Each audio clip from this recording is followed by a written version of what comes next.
Muitas pessoas perguntam: para que estudar teologia? Quando eu ouço essas perguntas, eu fico até rindo comigo mesmo. É a mesma coisa de perguntar: por que eu tenho que tomar café, almoçar e jantar? É tão simples assim a resposta.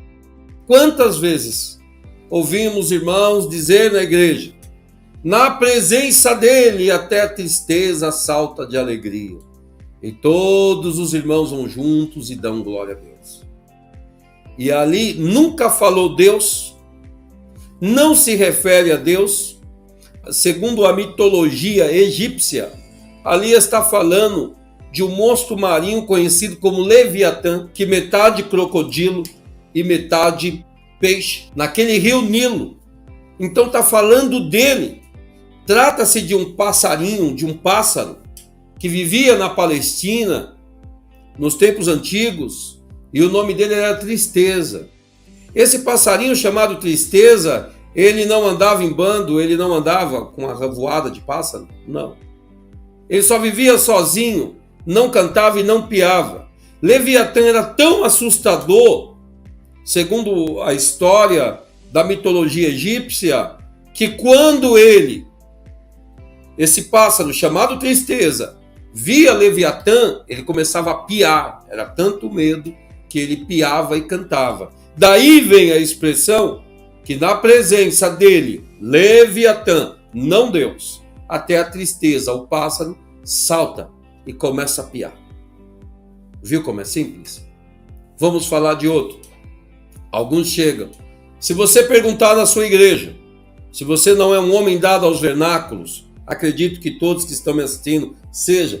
Se não for, há uma oportunidade imensa para você assistir esse vídeo até o final. Vamos lá. Se você perguntar na sua igreja, quem crê que Deus se arrepende? 50% da igreja vão levantar a mão.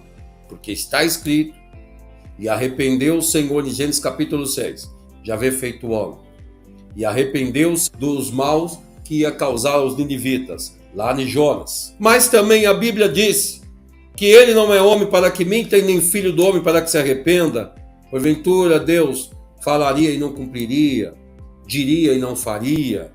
E aí, se você perguntar, aqueles que acreditam que Deus se arrepende, levanta a mão, 50%. E o que acredita que Deus não se arrepende, levanta a mão, mais 50%. Lógico que tem uns espertinhos que não vão querer se comprometer, vão ficar caladinho. É porque ele não sabe nem de um nem de outro. E por que estudar teologia, ainda pergunta? Porque a teologia vai te ensinar.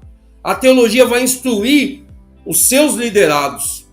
E quando alguém fizer uma pergunta tão simples como essa, todos vão levantar a mão em um só sentido. Então, líder, você quer saber se você precisa de uma escola teológica na sua igreja? Faça só essas duas perguntas que eu te fiz. Você vai descobrir na hora que a tua igreja precisa de uma escola teológica e você precisa de ensinar o caminho para esse povo. Que Deus abençoe.